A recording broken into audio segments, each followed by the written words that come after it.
las criaturas más grandes, extrañas y temidas del planeta. Cada una de ellas ha evolucionado para desempeñar una función concreta en el complejo entramado de la vida. Los humanos llevamos siglos tratando de comprender a estos extraordinarios seres que conviven con nosotros. Nuestros ancestros creaban leyendas para dar respuesta a sus preguntas. Preguntas como, ¿por qué tienen rayas las cebras? ¿O por qué es tan largo el cuello de las jirafas? Sus mitos perduraron a través de los siglos. Hoy en día, es la ciencia la que nos proporciona respuestas, y a menudo la realidad supera la ficción.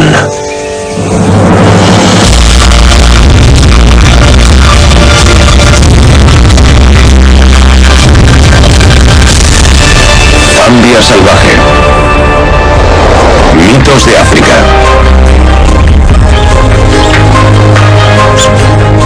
Hace millones de años, la vida empezó a desarrollarse en África en toda su diversidad. Y una criatura destacaba entre las demás: nosotros. Los humanos evolucionamos junto a los animales, pero nuestra inteligencia nos separó. La inteligencia trajo consigo las ganas de entender el mundo que nos rodeaba. Nuestros ancestros recurrieron a la imaginación, creando leyendas que arrojaban algo de luz sobre los misterios del mundo natural. En sus relatos, los animales tenían rasgos humanos y poderes sobrenaturales. En la actualidad, más de 1.000 millones de personas habitan en África y existen miles de etnias diferentes, cada una con su propia colección de mitos transmitida de generación en generación.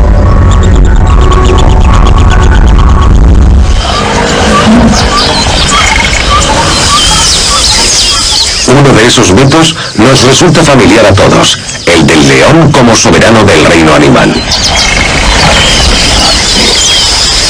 Pero según algunas leyendas, esto no siempre fue así.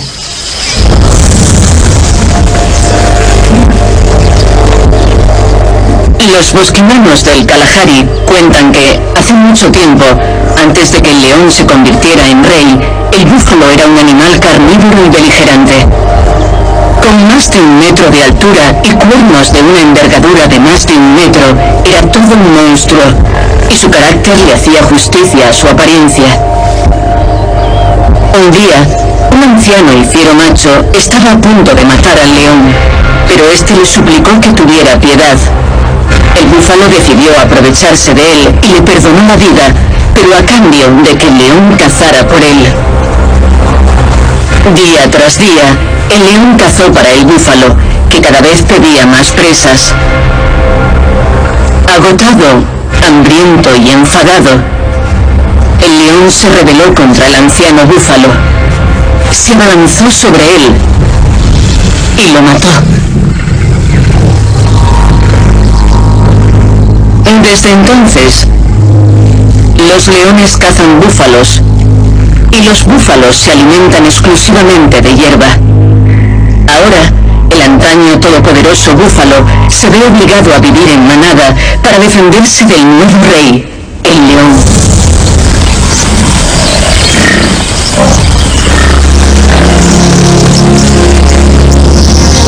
Esta es una leyenda ancestral de los bosquimanos del Kalahari. Y como en la mayoría de los casos, el mito tiene algo de verdad. El búfalo es una de las presas favoritas del león. Un león puede comer 9 kilos de carne al día, por lo que un búfalo de 1 tonelada alimentará a una manada relativamente grande durante varios días.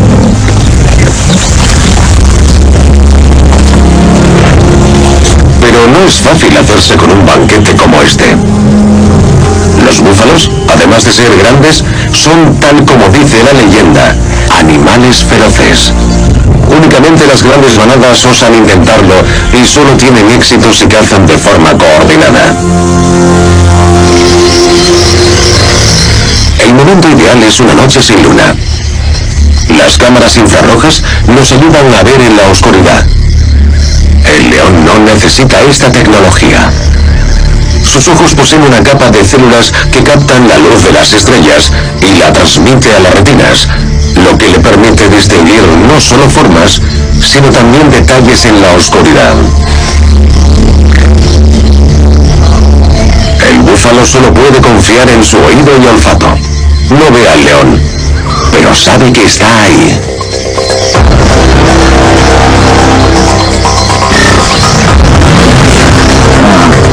La leyenda es cierta. El búfalo solo está a salvo rodeado de sus congéneres. Una leona se acerca a un búfalo rezagado y lo aísla del grupo.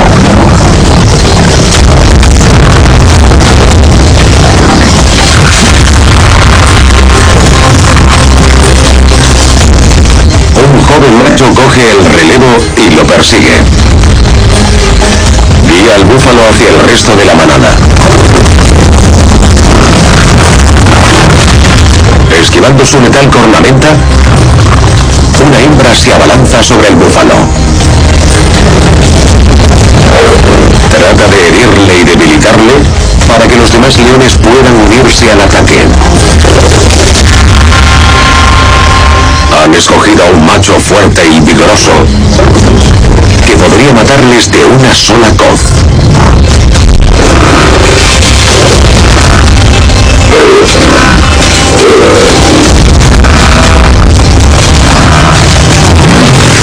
Está herido y cada vez lo tiene más difícil. Pero entonces embiste a una de las hembras con fiereza.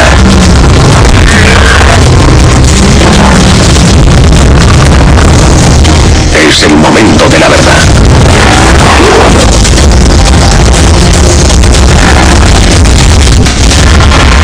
Los leones se retiran. Como el búfalo de la leyenda, este es un aguerrido ejemplar. De hecho, es tan fiero que ha conseguido vencer no a uno, sino a una manada entera de leones.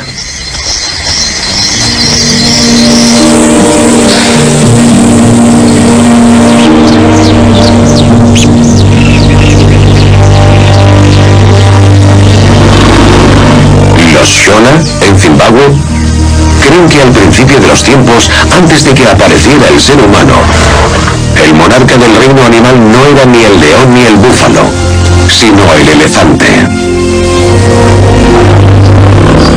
El elefante africano macho puede llegar a pesar 5 toneladas y sus colmillos alcanzan los 3 metros de largo. No es de extrañar que sean los protagonistas de tantas leyendas y mitos africanos.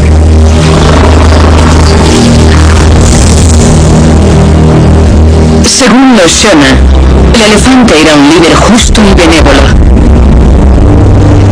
Pero el temible y poderoso león creía que él debía ser el rey.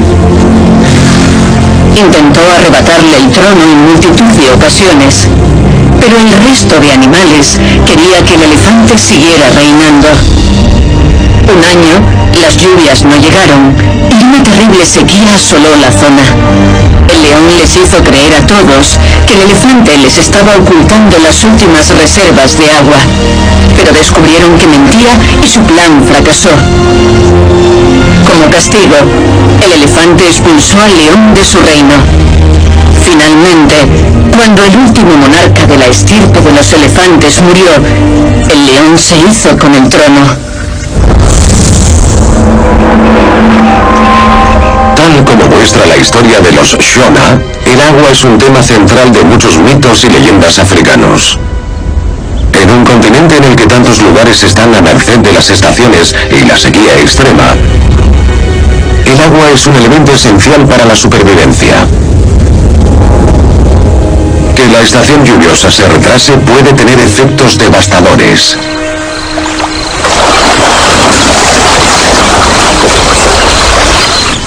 Ante el avance de la estación seca, los animales se concentran en los exiguos ríos. Las crías de los elefantes lo pasan mal cuando el termómetro alcanza los 40 grados.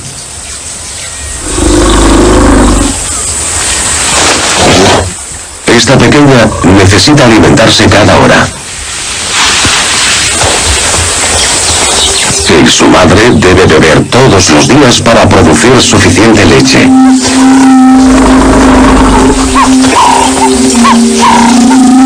Sabe que hay un río a 2 kilómetros, pero también sabe que ahí vive una manada de leones.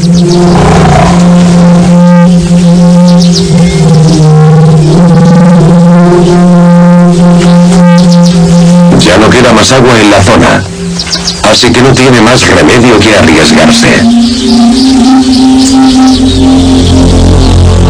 Los leones podrían matar a la cría si se separa de la manada. Instintivamente la cría se mantiene pegada a los adultos.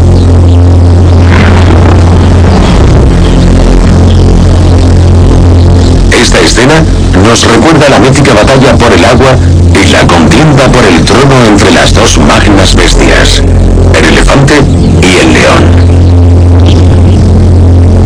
La familia protege a la cría haciendo alarde de su potencia física. Estos elefantes quieren dejar claro quién es el más fuerte.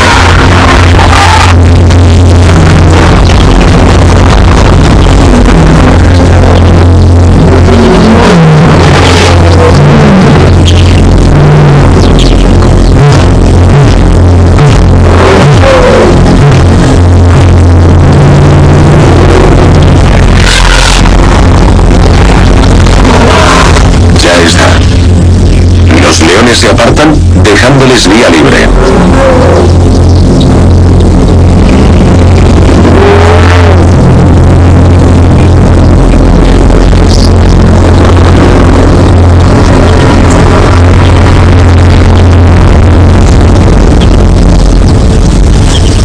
La familia de elefantes beberá tranquilamente, esta vez. Los habitantes de Chad, en el norte de África Central, creen que la piel del elefante tiene poderes mágicos. ¿Creéis que es verdad? Al contrario que la de la mayoría de los mamíferos, la piel de los elefantes no tiene glándulas sudoríparas, lo que les obliga a buscar otros métodos para refrescarse. Estos elefantes buscan lodo en un lago seco.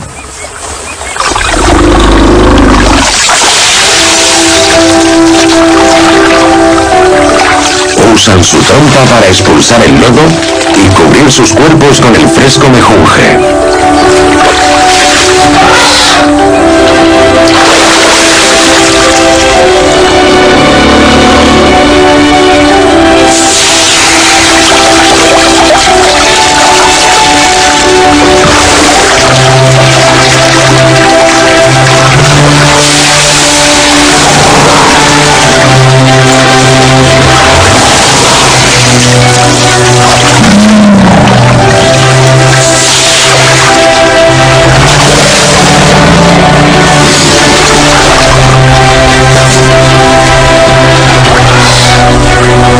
Su rugosa piel absorbe capas y capas de barro que conserva la humedad durante 20 horas y ayuda a los elefantes a mantener baja su temperatura corporal.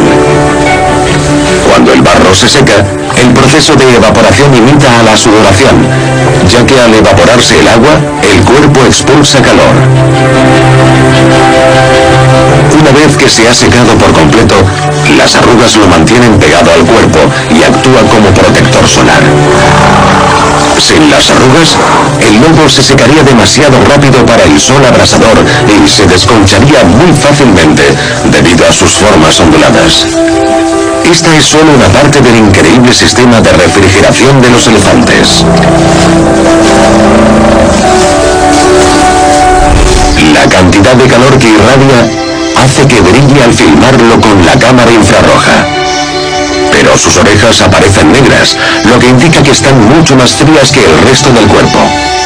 Bajo la fina capa de piel, se aprecian los vasos sanguíneos que distribuyen la sangre por todo su cuerpo. Cuando el elefante sacude las orejas, el aire refresca los vasos sanguíneos, enfriando la sangre y disipando el calor. Las orejas y la piel son los componentes de un sistema de aire acondicionado específicamente diseñado para el clima tropical. Es normal que los chadianos crean que la piel del elefante tiene poderes mágicos. Porque, de hecho, así es.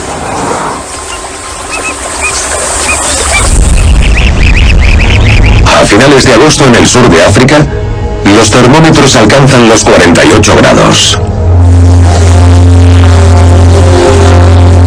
Estamos en la mitad de la estación seca y no lloverá hasta dentro de 3 meses. El hipopótamo no tiene una trompa con la que cubrirse de lodo, ni la piel rugosa, por lo que ha de permanecer bajo el agua para combatir el calor. Ruidoso y tramposo, el hipopótamo es uno de los personajes más icónicos del paisaje africano y existen 1001 leyendas sobre él. Pero hay una que es muy popular. Hace mucho tiempo, el hipopótamo habitaba los bosques y las llanuras. Pero era muy glotón y no paraba de engordar. Cuanto más engordaba, más sufría por el calor durante el día. Así que le pidió a Dios que le dejara vivir en las frescas aguas del río. Pero Dios ya le había prometido el río al cocodrilo. El hipopótamo imploró y al final Dios accedió, pero con una condición: que nunca se comieran los peces del cocodrilo.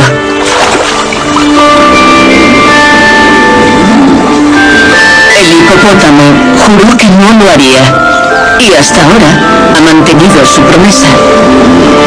Cada día le enseña a Dios que no hay espinas de peces en sus excrementos.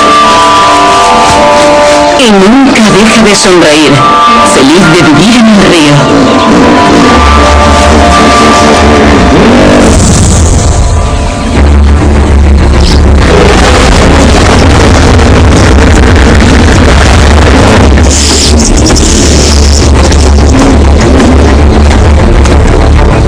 Este macho alfa es el jefe de una manada de 15 hembras y machos jóvenes. Esparce sus excrementos, no para demostrarle a Dios que no ha comido peces, como dice la leyenda, sino para marcar su territorio y avisar a otros machos de que esa zona del río le pertenece. Y esa mueca no es una sonrisa, es una manera de amenazar a sus rivales. Durante la estación seca el río se les queda pequeño y algunos machos aprovechan el caos para intentar hacerse con el territorio de otro macho alfa.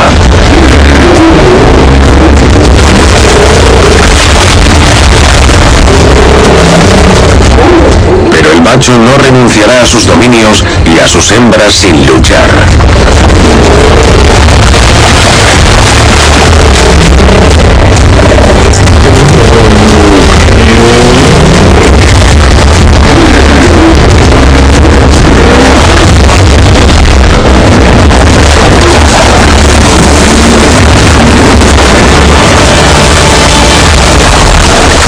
El macho alfa mantiene el liderazgo, por ahora. En la temporada seca, las temperaturas en el sur de África pueden pasar de los 14 a los 40 en pocas horas, lo que obliga a los animales a desarrollar estrategias para combatir tanto el frío como el calor. Estas cuestiones biológicas también aparecen en los mitos africanos.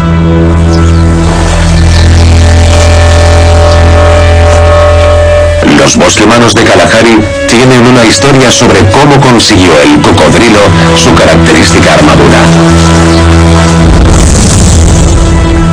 Al principio de los tiempos, la piel del cocodrilo era lisa y de color dorado.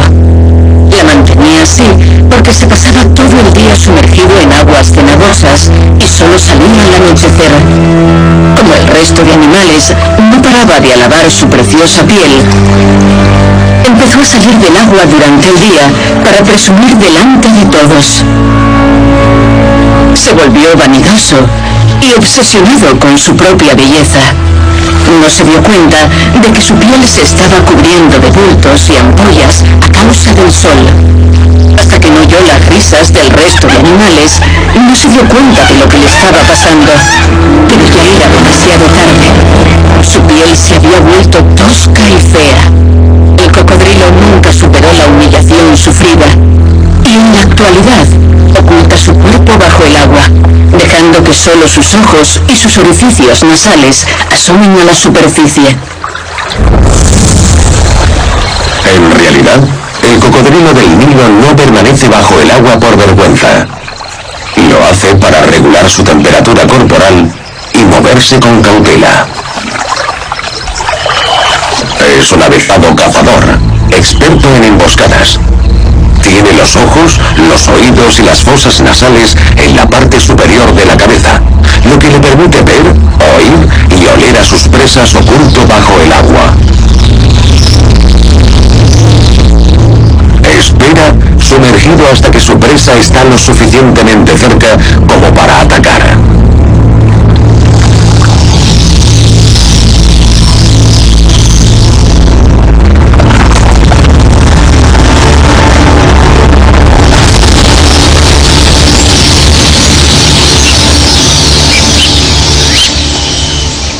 Pero la historia de los bosquimanos tiene algo de cierto.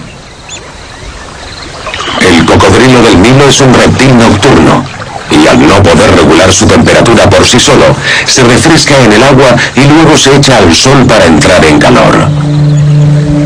Y los laterales y la parte inferior de su cuerpo son dorados.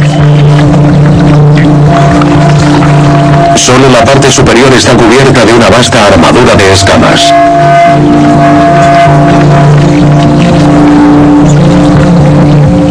Los bultos son placas óseas que contienen un entramado de vasos sanguíneos. Como en otros animales, estos vasos sanguíneos superficiales ayudan a regular la temperatura corporal del cocodrilo. Pero son las placas óseas de su piel las que parecen sacadas de una película de ciencia ficción. Al pasar mucho tiempo sumergido bajo el agua, se acumula gran cantidad de dióxido de carbono en su sangre, lo que la acidifica. Pero recientemente se ha descubierto que el calcio alcalino de sus placas óseas neutraliza esta acidez, lo que permite al cocodrilo pasar más tiempo oculto bajo el agua. Al final, resulta que fueron millones de años de evolución y no su vanidad los que dieron lugar a la increíble piel de cocodrilo.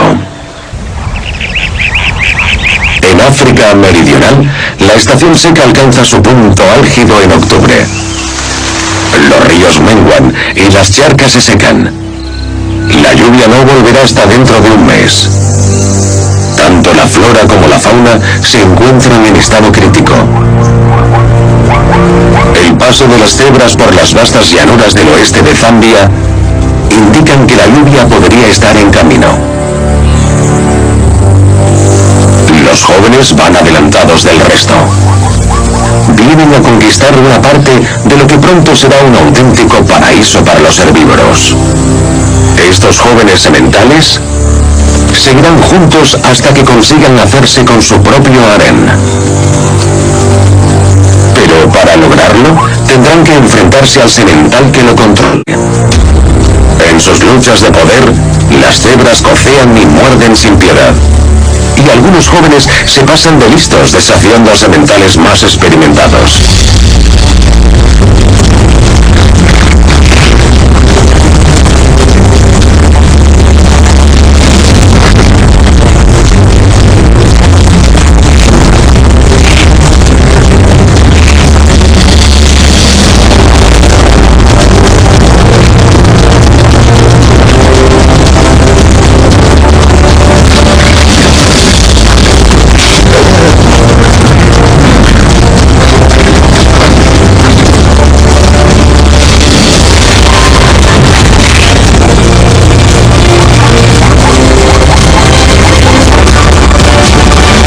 A este novato le queda mucho que aprender. Ningún otro animal africano tiene colores tan llamativos.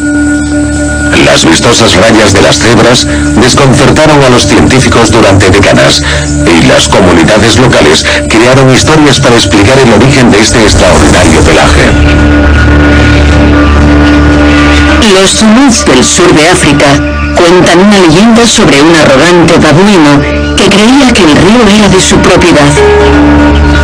La valiente cebra, cuyo pelaje era entonces completamente blanco, le plantó cara. El babuino era un gran luchador y tenía largos y afilados colmillos. En el fragor de la batalla, el babuino empujó a la cebra al fuego. Las llamas recorrieron su pelaje de alabastro, dejando quemaduras con forma alargada. La cebra se enfadó y le propinó tal coz que lo mandó al otro lado del río. El babuino aterrizó aparatosamente sobre el suelo y perdió el pelaje del trasero. Desde entonces, la cebra luce orgullosa su rayado pelaje, mientras que el babuino no puede ocultar su lampiño trasero.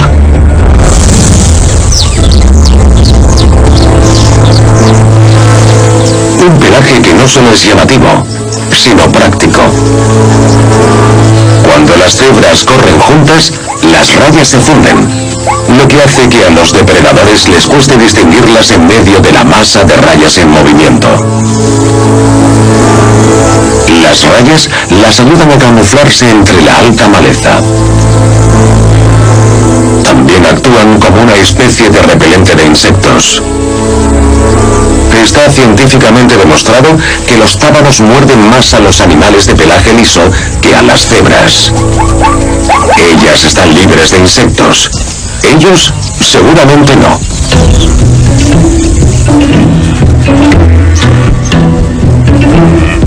Los ñus conviven con las cebras en la llanura.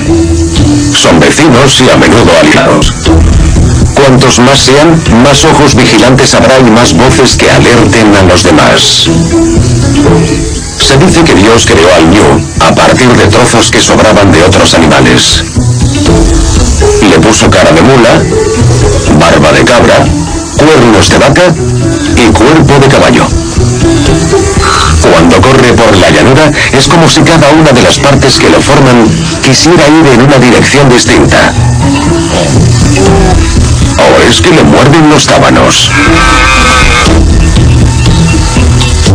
Al igual que las cebras macho, estos jóvenes ñus imponen su dominio sobre la llanura con la esperanza de que las lluvias no tarden en llegar, y con ellas las hembras.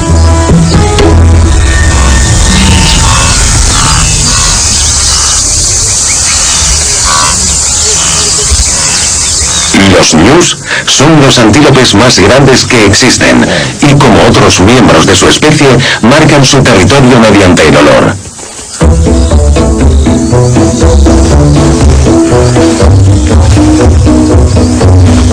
Los machos esparcen orina y excrementos en pequeñas zonas desprovistas de vegetación que se convierten en el centro de sus dominios. Frotan la testa contra la tierra para incorporar a la mezcla hormonas de las glándulas que tienen en la cabeza. Después se restriegan contra la tierra para cubrir todo su cuerpo con su propio perfume personal. Muy bien. Ahora toca lucirse. Este errático trote no se debe a las mordeduras de los tábanos. Está marcando su territorio. El vaivén, los latigazos que pega con la cola, los saltos y el modo en que menea la cabeza, todo forma parte de su exhibición. Y por si algún macho aún no se ha enterado de cuál es su territorio, se lo dejará bien claro gruñendo y bufando.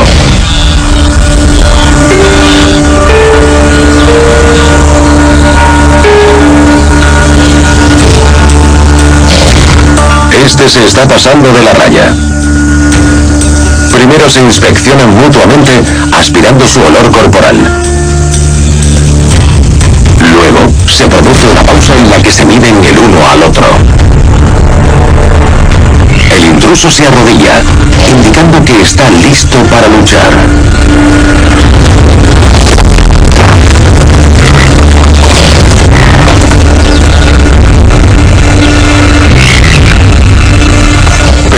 en serio, y la pelea acaba tan rápido como empezó.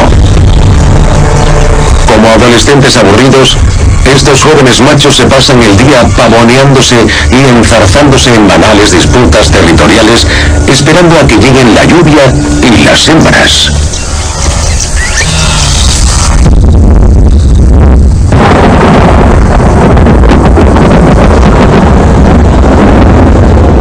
A veces la lluvia no llega cuando se la espera. En un ecosistema bien coordinado, un contratiempo así conlleva una lucha por la supervivencia. Sobre todo para los más jóvenes, los viejos y los débiles. A los depredadores les beneficia al principio. Pero cuando los ríos se secan y el suelo se transforma en polvo, hasta ellos lo pasan mal. Todos necesitan agua. Y hay que conseguirla a toda costa. Las raíces de los árboles de las riberas llegan hasta las últimas reservas de agua subterránea. Las hojas apenas contienen humedad, pero en época de sequía pueden marcar la diferencia entre la vida y la muerte. Los herbívoros han dejado los árboles medio desnudos. Solo un animal puede alcanzar las últimas ramas.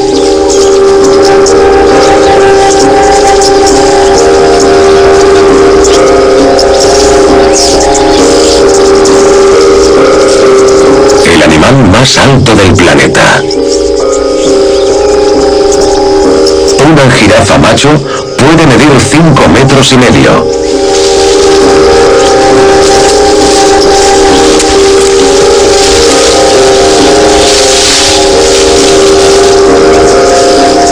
Con su lengua de 45 centímetros llega hasta las ramas situadas a 6 metros de altura.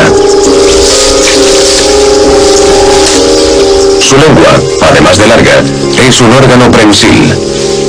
Se enrosca en los tallos y tira de ellos, arrancando las hojas más frescas sin pincharse con las espinas de las ramas.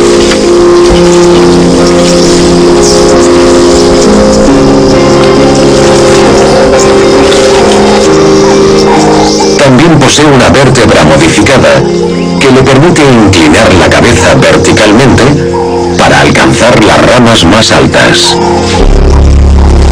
Este extraño gigante ha inspirado multitud de leyendas y mitos africanos. Una leyenda de África Oriental cuenta que, hace muchos años, una terrible sequía estaba matando a todos los animales y un chamán se apiadó de la jirafa. Le dio unas hierbas mágicas que hicieron que su cuello y sus patas crecieran para poder alcanzar las últimas hojas de los árboles y sobrevivir así a la letal sequía.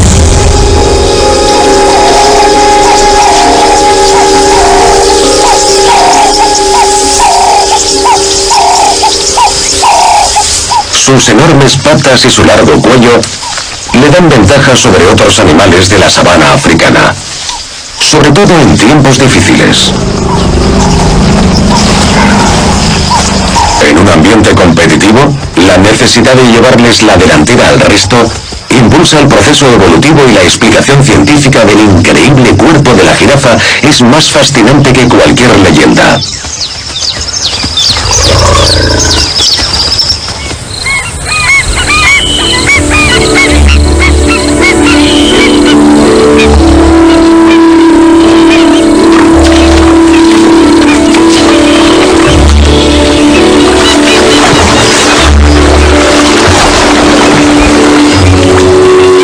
El corazón de una jirafa adulta puede llegar a pesar 11 kilos.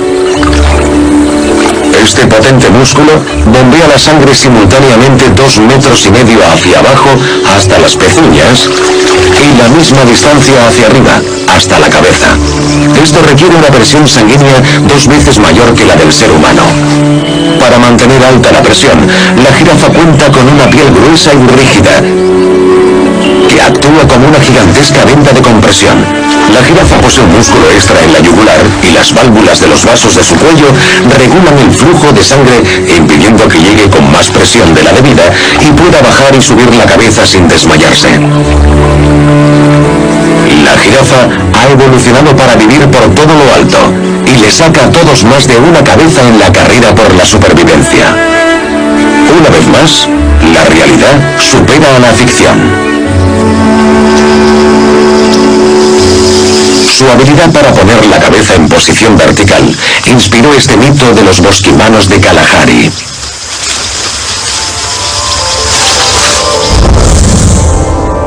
La historia dice que al principio de los tiempos, el sol no sabía cuál era su sitio en el universo.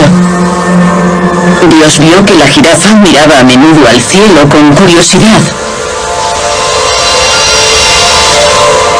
Así que le pidió que vigilara al sol y controlara que no se perdiera. Desde ese momento, el sol siempre sale por el este y se pone por el oeste.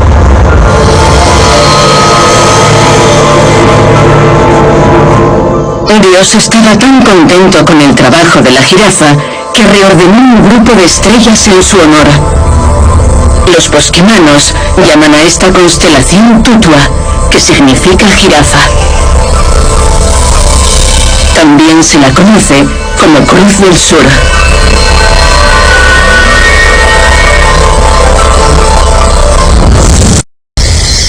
Para los depredadores africanos, la noche es el mejor momento para cazar. Y según algunas leyendas, hubo un tiempo en el que no existía la oscuridad total. Los Kono de Sierra Leona dicen que, hace muchos años, el sol brillaba durante todo el día y la luna llena toda la noche, dificultando la caza a los depredadores. Así que el dios supremo Yatá decidió ayudar a los depredadores dándoles la oscuridad. Puso la oscuridad en un cesto y le pidió al murciélago que la llevara a la luna. Pero el murciélago sintió hambre, dejó el cesto en el suelo y se fue en busca de comida.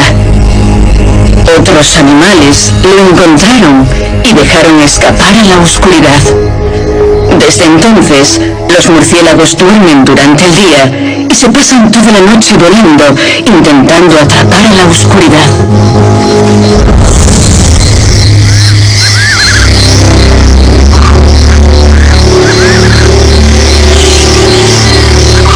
Al final de la estación seca, las higueras les preparan un banquete de bienvenida a los zorros voladores.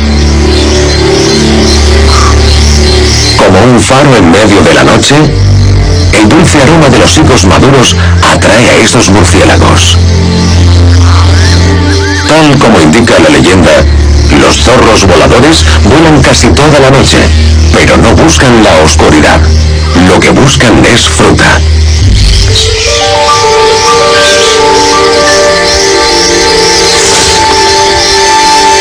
Necesitan comer la mitad de su peso cada noche y los higos son una de sus frutas favoritas.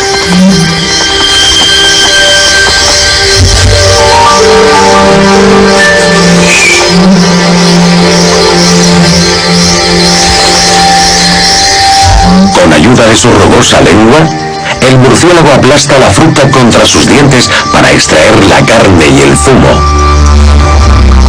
Pero no se come la pulpa.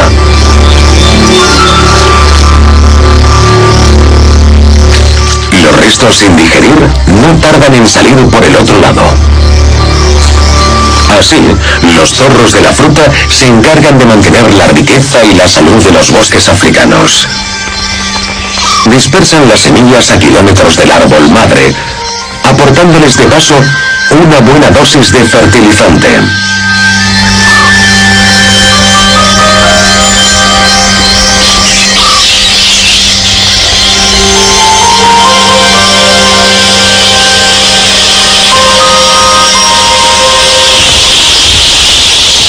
Al amanecer, miles de zorros voladores regresan a su guarida diurna en un pantano del centro de Zambia.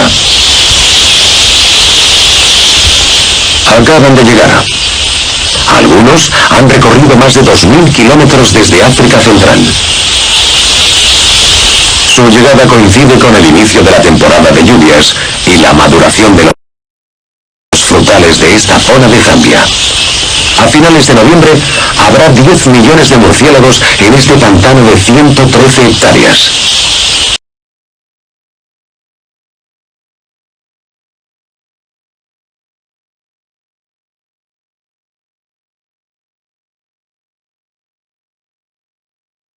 Contradiciendo la leyenda, los zorros voladores no duermen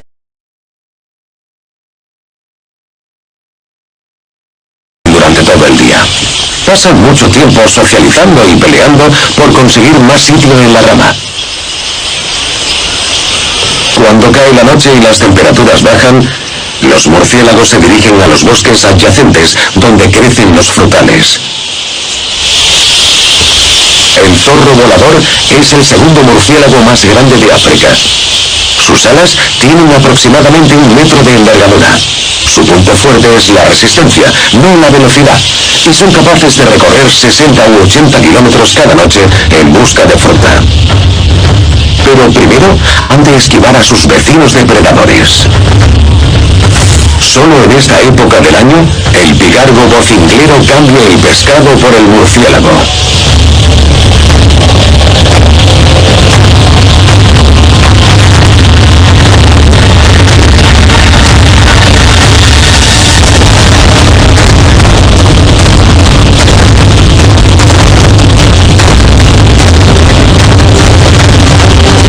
En estos casos, les vendría bien ser más rápidos, ya que el ágil pigargo no tiene ninguna dificultad en darles caza.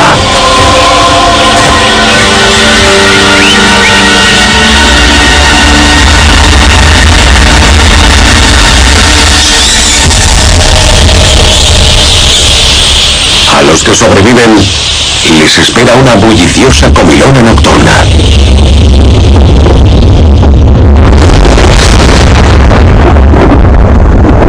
Las lejanas tormentas podrían ser un indicio de que las lluvias están de camino.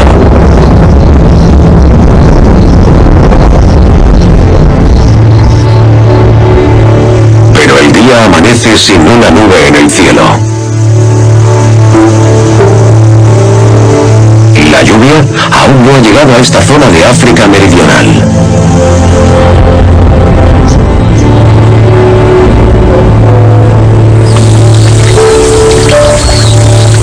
Los bosquimanos del sur de África también tienen una leyenda sobre la lluvia y sus idas y venidas. Hace mucho tiempo, el elefante y la lluvia decidieron casarse. Al principio todo iba bien, pero empezaron a discutir sobre quién era más poderoso. El elefante decía: "Yo soy el ser vivo más fuerte del mundo". Y la lluvia replicaba: "Todo ser vivo vive gracias a mí". El elefante era demasiado orgulloso como para reconocer que el poder de la lluvia era mayor que su fuerza. Así que, para darle una lección al elefante, la lluvia se fue, llevándose hasta la última gota de agua.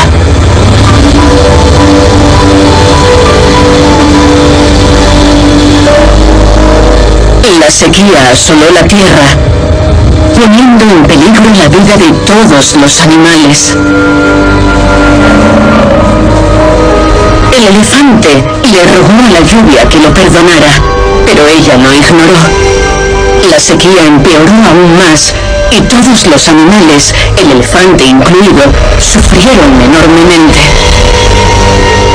La lluvia les había dado una lección y al final regresó. Pero desde entonces no suele quedarse mucho tiempo, porque no quiere que el elefante y el resto de animales olviden lo poderosa que es.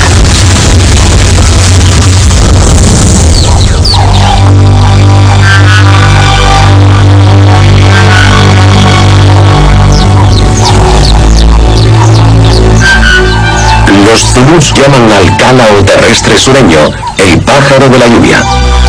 Creen que su potente llamada la atrae. Esta hembra encuentra una rama alta en un terreno abierto y empieza a entonar su cántico.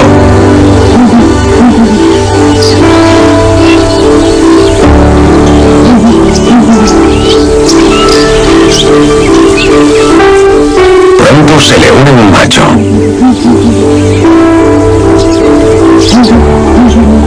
Su dueto es una expresión de su unión y dominio sobre el territorio. Se aparearán justo antes de que lleguen las lluvias. ¿Será que hay algo de cierto en la creencia de los Zulús? ¿Estarán llegando las lluvias?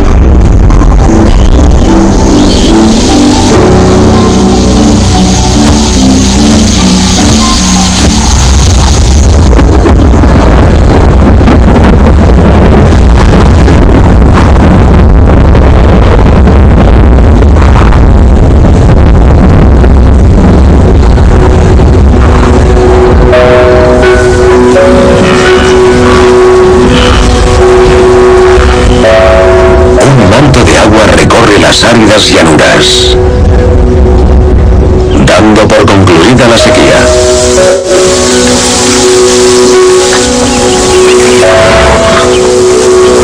Como por arte de magia, el paisaje se transforma.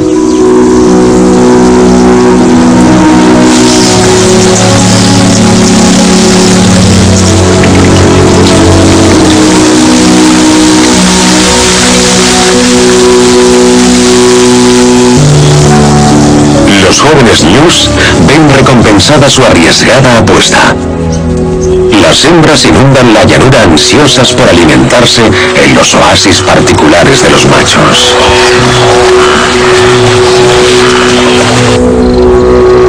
Los ríos se llenan y lo que antes era tierra y polvo se convierte en un paraíso para las aves y los hipopótamos.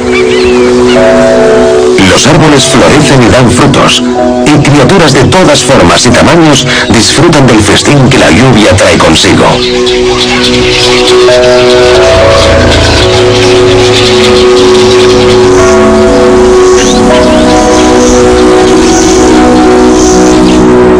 África. Una tierra de magia y misterio, llena de extrañas, sugerentes y aterradoras criaturas. Los mitos y leyendas siguen formando parte de la vida de muchas personas. Pero la ciencia nos enseña que el mundo natural está plagado de fenómenos maravillosos y que a menudo la realidad supera a la ficción.